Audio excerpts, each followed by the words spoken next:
Glória a Deus. Boa noite, povo de Deus. Paz seja com todos, amém? Graças a Deus. Nós estamos aqui nas quartas-feiras, enfatizando pontos importantes do ministério de Jesus. E hoje nós vamos falar sobre a grande comissão, né? O Ide do Senhor Jesus. Louvado seja Deus. Diz assim a palavra do Senhor em João capítulo 15, versículo 14. Vós sois meus amigos, se fazeis o que eu vos mando. Amém? Graças a Deus, louvado seja o nome do Senhor. Então a temática dessa noite, irmãos, é fazer o Ide de Jesus, a ordem dele. Nós nos colocamos numa posição de tamanha inércia diante da vontade de Deus, que hoje a igreja, ela se mantém de uma forma como uma igreja morta. Porque, irmãos, como eu tenho falado aqui, nas últimas quartas-feiras, Jesus, ele passa para os seus discípulos, devido à brevidade do seu ministério, como eu falei, 3 anos, e por causa dessa brevidade, ele não vai ali sistematizar todas as coisas, detalhes importantes, mas aquilo que era tão essencial, ele falou. Então nós já falamos aqui sobre o arrependimento. Não existe uma igreja, existem religiosos, mas igreja não. A igreja do Senhor, servo, crente fiel do Senhor, ele tem que passar pelo processo do arrependimento. É o início do novo nascimento. É o contato que ele vai ter com Deus por causa da sua vida pregressa de pecado e de desobediência a Deus. Também nós falamos aqui a respeito de que Jesus, ele vem trazer para o homem um evangelho completo, aonde as pessoas podem também ser abençoadas, receberem cura, libertação, né? Jesus, o ministério de Jesus e dos apóstolos também foi de cura, de expulsar demônios e tudo mais, e isso são coisas que nós temos visto a igreja falhando nisso. Aí você diz, mas por que a igreja está falhando? Exatamente, é essa pergunta que nós temos que responder. É essa pergunta que nós temos que fazer para nós mesmos. Por que a igreja hoje não consegue se arrepender dos seus pecados? Por que a igreja hoje não consegue fazer a missão de levar o evangelho, de levar a palavra, de expulsar os demônios, de orar pelos enfermos, de fazer a obra de Deus? Por que a igreja, ela não consegue mais viver uma vida com uma perspectiva do céu, daquilo que Deus prometeu para nós, como a gente falou quarta-feira passada? A respeito de que você tem uma morada celestial e que você está vivendo aqui nesse mundo, não é para sempre, é uma passagem, e que você precisa superar isso e pensar mais nas coisas de Deus, pensar mais nas promessas que Ele tem para a sua vida. E as maiores promessas que Ele tem para a sua vida, aqui neste mundo, é que você tenha na sua vida a presença de Deus, o Espírito Santo na sua vida, para que você tenha força, tenha coragem, tenha realmente condição de vencer todos os obstáculos que a vida lhe traz. E como você vai fazer isso se você não tiver o Espírito de Deus na sua vida? E como você vai fazer isso se você não for revestido do poder de Deus?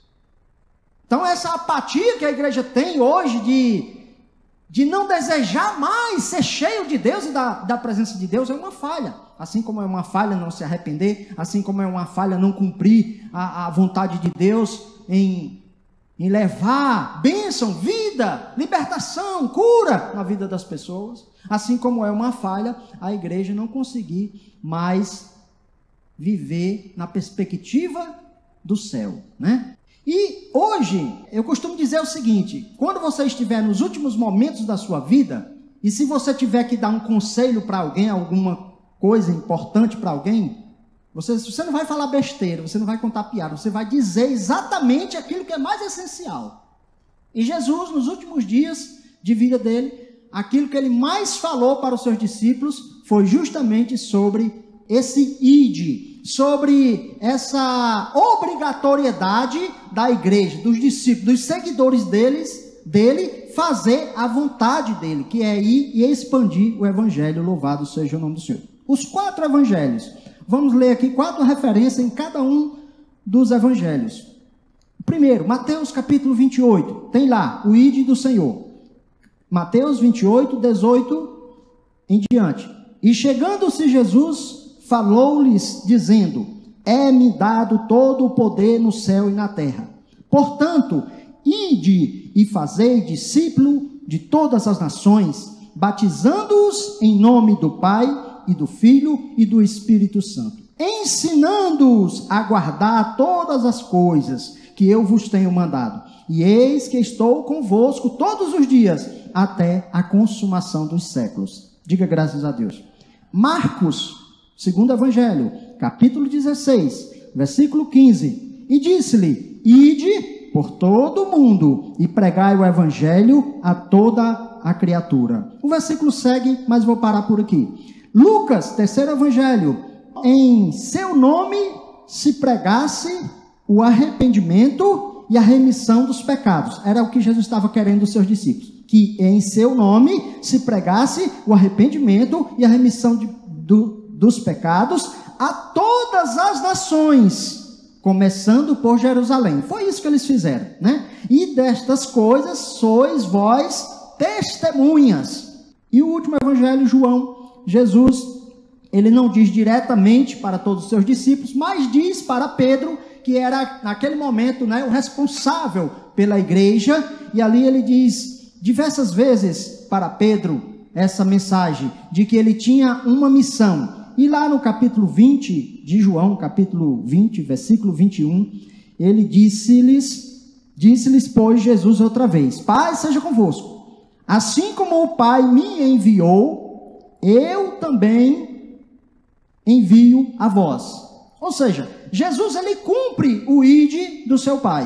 O Pai lhe envia e ele vem e cumpre a missão. E ele está dizendo aqui para os seus discípulos: eu também envio a vós. Diretamente para Pedro, lá no capítulo 21, versículo 15 em diante, ele vai dizer, né? E depois de terem jantado, disse Jesus a Simão Pedro: Simão, filho de Jonas, ama-me mais do que estes? E ele respondeu: sim, Senhor, tu sabes que eu te amo. E disse-lhe: apacenta os meus cordeiros. Tornou a dizer-lhe a segunda vez: Simão, filho de Jonas, amas-me? Disse-lhe: sim, Senhor, tu sabes que eu te amo. E disse-lhe: apacenta as minhas ovelhas. E disse ainda a terceira vez: Simão, filho de Jonas, amas-me? E Simão entristeceu-se por ter-lhe dito a terceira vez: amas-me. E disse-lhe: Senhor, tu sabes tudo, tu sabes que eu te amo. E Jesus disse-lhe: apacenta as minhas ovelhas. Diga graças a Deus, irmãos. Então o evangelho, ele termina com essa solene ordem, né? Ide, pregai, apacente, ensine, faça discípulos. Façam. E a capacidade humana de desobedecer a Deus é tão grande que em mais ou menos 200, 300 anos dessa ordem ser dada, a igreja simplesmente parou no tempo. Ela parou de evangelizar, de crescer. A primeira igreja, a igreja primitiva, ela desenvolveu de uma forma maravilhosa esse ide do Senhor. Nós podemos ver isso lá em Atos. Eles obedeceram à risca o que Jesus tinha mandado. E a palavra diz que ali a palavra ia sendo pregada, o evangelho ia sendo pregado, as pessoas se arrependiam, as pessoas se convertiam, a igreja ia crescendo e crescendo e crescendo, louvado seja Deus. Amém? Irmãos, a obra da evangelização, de ganhar almas, não é uma opção da igreja, não. Uma das opções, não. É a única opção. Não existe igreja sem isso. Existem religiões sem isso.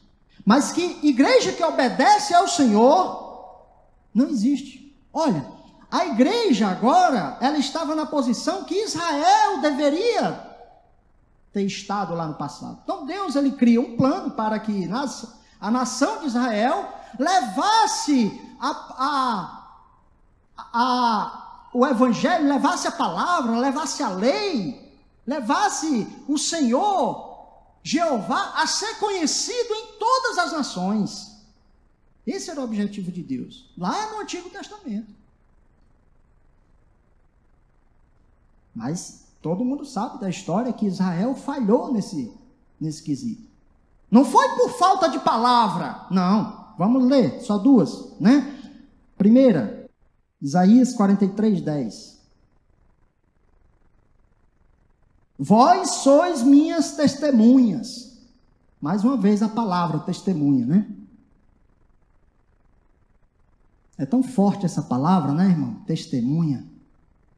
A gente fala muito de mau testemunho, né? O crente que dá mau testemunho. Porque nós devemos dar o quê?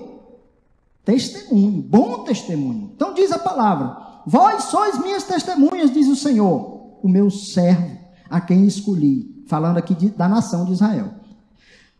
Para que o saibas, o saibais e creiais, e entendais que eu sou o mesmo, e que antes de mim não há Deus nenhum que se formou, e depois de mim não haverá nenhum outro. Qual era a missão de Israel? Era que ele fosse testemunha para que todas as pessoas, todas as nações, creiais e saibais, e entendais que só o Senhor é Deus.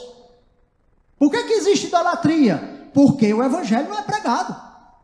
Por que existe as nações ímpias? Porque Israel falha na sua missão de levar a lei e a palavra para as pessoas. Consequentemente, se ele falha, ele entra em desobediência para com Deus. E em desobediência para com Deus, ele entra numa rota de colisão contra a própria vontade de Deus. E o castigo é o que vai vir. Então existe castigo na palavra de Deus para quem não prega? Existe. A palavra diz, irmãos, que o ramo, aquele que não dá fruto, aquele que foi limpado, aquele que foi, adubado, que foi regado, que foi feito maravilhas em prol daquele ramo, daquela árvore, e ele não dá fruto de tão ruim que é, ele vai ser cortado e vai ser o quê? Lançado no fogo. Então Israel, ele foi cortado, porque desobedeceu o ídolo do Senhor. Mas a palavra de Deus também diz, lá em Êxodo, capítulo 19, versículo 5 e 6. Agora, pois, se diligentemente ouvirdes a minha voz e guardardes a minha aliança, então sereis minha propriedade peculiar dentre todos os povos. Porque toda a terra é minha, e vós me sereis um reino sacerdotal e o povo santo, e estas são as palavras que falarás aos filhos de Israel. Diga graças a Deus. Qual era a vontade de Deus? É que eles fossem os sacerdotes de Deus para todas as nações. E por último, lá em Crônicas capítulo 16, 1 Crônicas 16:8 diz: louvai ao Senhor, invocai o seu nome, fazei conhecidas suas obras entre os povos. Olha, Israel via grandes sinais, grandes obras, grandes maravilhas do Senhor, e eles ficavam o quê? Testemunha calado.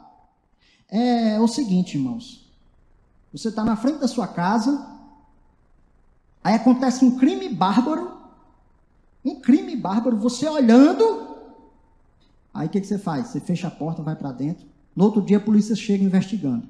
Ei, eu queria ver, porque houve aqui um crime aqui em frente à sua casa. Aí o que você diz? Crime bárbaro, crime terrível. Saiu no jornal, no Fantástico, em todo canto. O que você diz? Você não diz nada. Você não serve de testemunha. Você não serve para desvendar a obra do mal. Assim foi Israel. E assim pode estar sendo a igreja hoje. Uma igreja que não é testemunha das obras de Cristo. Uma igreja que não é testemunha daquilo que Deus quer que a igreja seja. Ela não tem coragem, ela não tem capacidade, ela não tem força para dizer: eu vi, eu sou prova viva de que Deus faz, de que Deus opera, de que Deus perdoa, de que Deus regenera, de que Deus transforma, de que Deus faz tudo novo. Ela não tem essa coragem, ela fica quieta, parada. Aí, irmãos, veja que a palavra, ela é bastante clara. Quantos versículos nós lemos aqui de ordens expressas? Deus exige que você seja testemunha dele. Não existe chamado para ser testemunha. Ah, se Deus me chamar, se eu sentir, se o anjo me aparecer. Não existe isso, irmãos.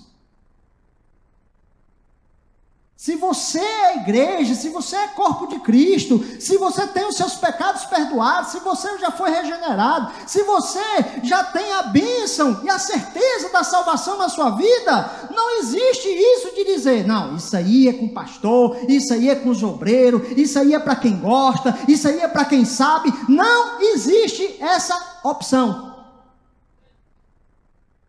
É um dever, é uma obrigação, existe uma ordem e só existem dois tipos de pessoas diante dessa ordem: os obedientes e os desobedientes, os que vão obedecer e os que vão desobedecer. Então, por que nós devemos pregar? Porque é uma ordem. Segundo, porque nós estaremos cumprindo o plano de Deus. Deus tem um plano, tinha um plano para Israel, amém. Deu certo? Deu no que deu, todo mundo sabe, todo mundo lê a Bíblia. Deus tem um plano para a igreja. E aí, irmãos? É um plano de Deus, é plano de Deus. E nós é que vamos ser os frustradores dos planos de Deus? Será que é a própria igreja, a igreja que mais tem condição de evangelizar, que é a nossa? Você sabia que há 100 anos atrás, ou está 100 anos, para uma pessoa evangelizar um outro país, ela tinha que ser sustentada por uma obra missionária, tinha que ir de navio, tinha que ir um monte de coisa, maior dificuldade. Hoje você faz com um clique nos teus dedos. Ou seja, todas as bobagens que você consegue passar para frente aí, que não serve de nada, que não vai dar em nada, que só envergonham a palavra e o evangelho, você pode fazer para pregar a palavra. Nós vivemos na época da facilidade.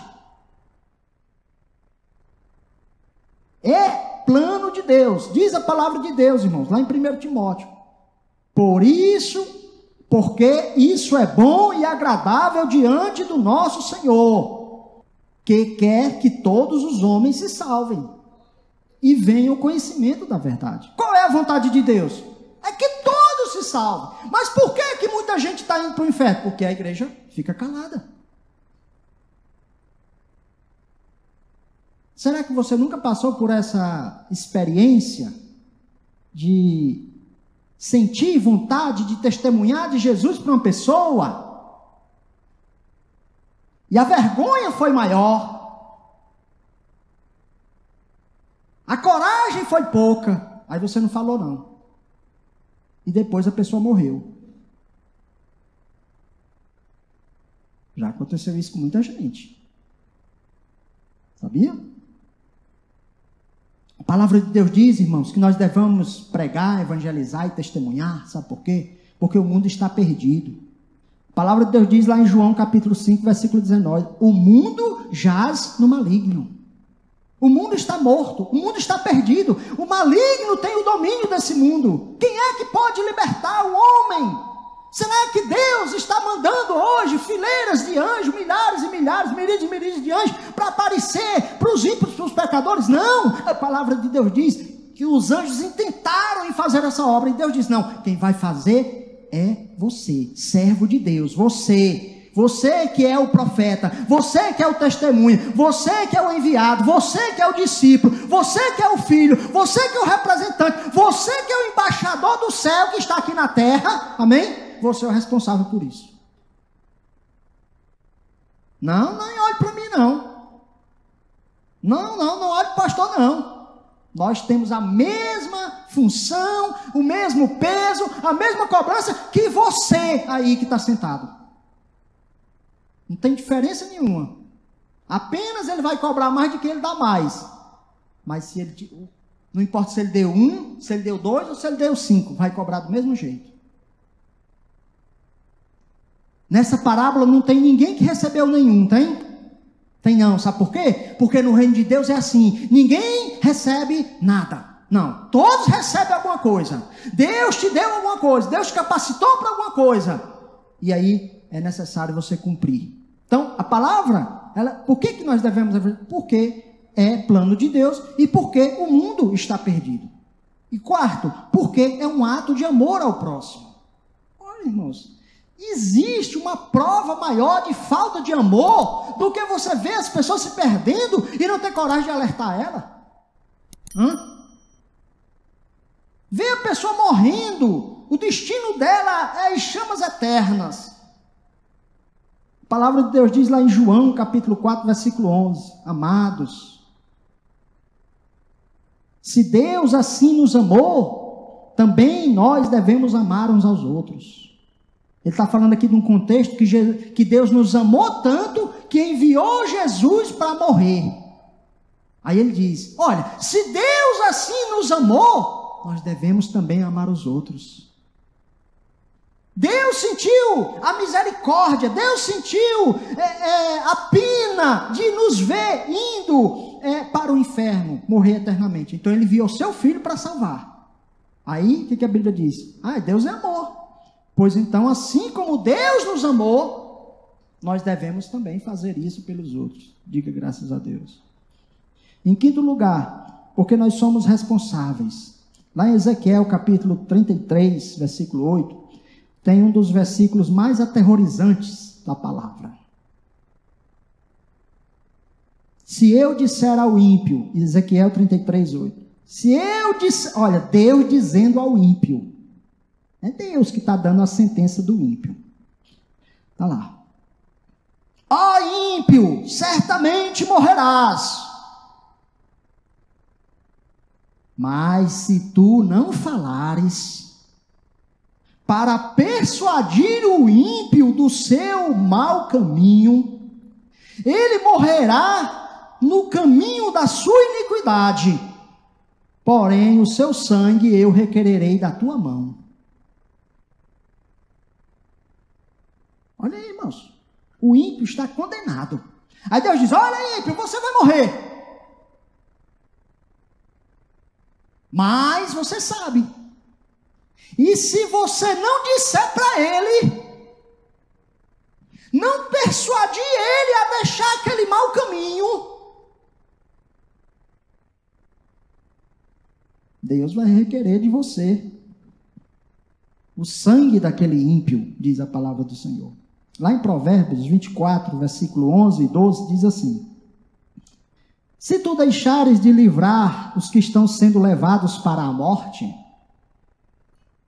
e aos que estão sendo levados para a matança, e se disseres, eis que não o sabemos, porventura não considerará aquele que pondera os corações? Não saberá aquele que atenta para a tua alma? E não dará ele ao homem conforme a sua obra? Olha, irmãos, a mesma coisa que está escrita lá em Ezequiel, está escrita aqui em Provérbios, de uma forma diferente.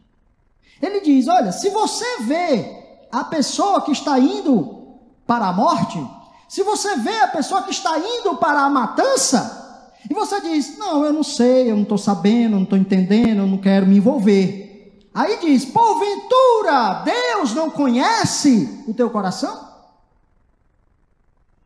Deus não entende? Deus não compreende? É isso que ele está dizendo aqui. Porventura, não o considerará aquele que pondera, que conhece os corações? Não o saberá aquele que atenta para a tua alma? Porque Deus atenta para a do ímpio, mas atenta para a tua também. Está escrito aqui na palavra. E ele não atenta para a tua alma? Ele dará ao homem conforme as suas obras.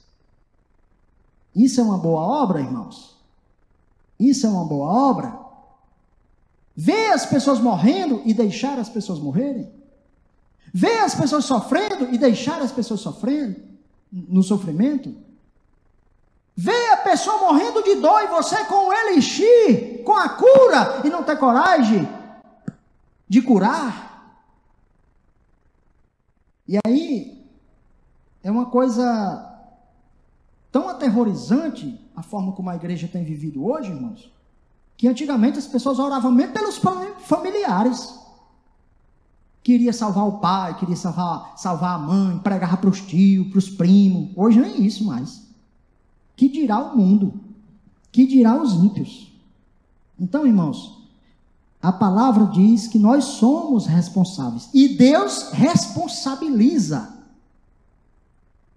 quando nós não cumprimos esse trabalho. E por último, por que nós devemos pregar? Porque é um privilégio. Você não tem que entender o ide de Jesus como um peso para você. Não, você tem que entender como um privilégio para você. A palavra de Deus diz, irmãos, que, olha, o homem que se envergonha de Deus, que se envergonha de Jesus, né? Está escrito lá em Mateus capítulo 10, versículo 32. Ele vai se envergonhar dele lá no céu. Porém, aquele que não se envergonha, mas que tem coragem de falar de Jesus, de mostrar Jesus, de testemunhar de Jesus, porque a gente sempre interpreta esse versículo assim, ó. Olha, a gente interpreta errado ele. A gente diz assim, ó. Portanto, Mateus 10, 32. Portanto, qualquer que confessar diante dos homens, eu confessarei diante do meu Pai. Quem quer aceitar Jesus hoje? Quem quer aceitar Jesus? A gente acha que confessar é só isso. Vem aqui na frente fazer a oração. Não, isso é só o começo, irmão. Esse é só o primeiro passo. Vim aqui receber a oração de conversão, amém, glória a Deus. Agora, testemunhar, né? Não se envergonhar. Por que as pessoas estão trocando hoje a Bíblia pelo celular? Vergonha. 99% é vergonha. Não é porque é mais rápido, não é porque é mais fácil, não é não, irmãos. A maioria é vergonha. Porque quando a pessoa vê você passar na rua com a Bíblia na mão, aí vai dizer assim, valha meu Deus, olha com a Bíblia. É uma vergonha para você, uma Bíblia. Então quando a pessoa passa com a Bíblia, ele está testemunhando que ele é uma pessoa diferente. Ele é um crente. Então ele até algazarra, até mau exemplo, até coisa negativa no meio da rua, ele pensa de fazer se ele está com a Bíblia na mão. Não é verdade? E sem falar os que trazem o celular para ficar olhando o celular dentro da igreja. Que é pior ainda. Não é só a vergonha lá de fora, não. É para poder aproveitar o celular também dentro da igreja. Que tem também. Irmãos, a palavra, ela mostra o lado bom da nossa responsabilidade. Mas você já parou para imaginar o quão bom vai ser você chegar no céu e Jesus te elogiar? Jesus testemunhar de você? Perante os anjos, Deus, o Todo-Poderoso, aquelas multidões todas, e chamar o seu nome e dizer, vem aqui, eu vou dizer quem é esse daqui. E falar de você lá perante todos. Isso não é pouca coisa não, irmãos. Está escrito na palavra. Nós temos que ver o Evangelho de uma maneira plena, completa, não só aqui e agora, não. A dificuldade, a barreira que você tem que superar diante da ordem de Jesus, da responsabilidade que você tem, do amor que você tem para com os perdidos, mas também dos privilégios que você vai exercer lá na glória. Amém, Jesus? É isso. Então, pregar a palavra, fazer o ID de Jesus, testemunhar de Jesus, ser uma testemunha viva aqui nesse mundo, irmãos, não é uma questão de é para fulano e não é para mim, não, é para todos. A igreja do Senhor tem essa responsabilidade.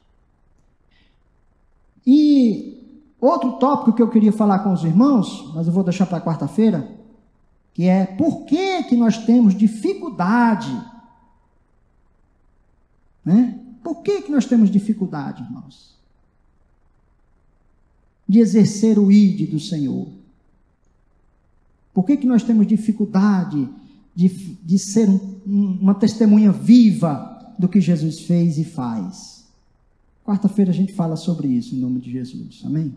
Mas guarde durante a semana, faça um desafio para você. Eu vou falar de Jesus para alguém. Eu vou mostrar esse Jesus que salva, esse Jesus que dá alegria, esse Jesus que tira da depressão, esse Jesus que expulsa o demônio, que liberta dos vícios. Eu vou falar de Jesus para alguém. Eu vou falar porque Jesus é bom e eu quero que essa bondade esteja presente na vida de uma pessoa. Amém, irmãos? Faça um desafio. Você não é filho de Deus? Você não quer ir morar no céu? Amém?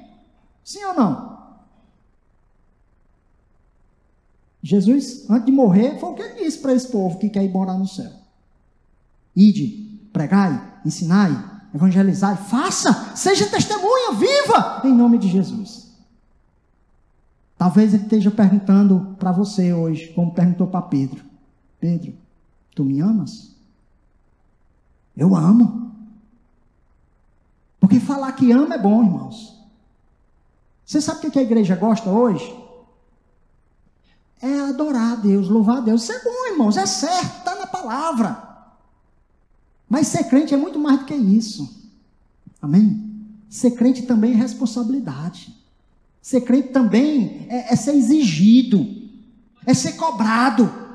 Está aqui, irmãos, no ar-condicionado, louvando a Deus, adorando, exaltando, ouvindo, cantando, se deleitando na presença do Senhor. É bom, é maravilhoso, mas tem que ir na rua também. Tem que orar pelas pessoas caídas também. Tem que ir atrás daquele que está na sarjeta também. A missão é nossa. Deus não vai mandar ninguém. Ou é eu ou é você.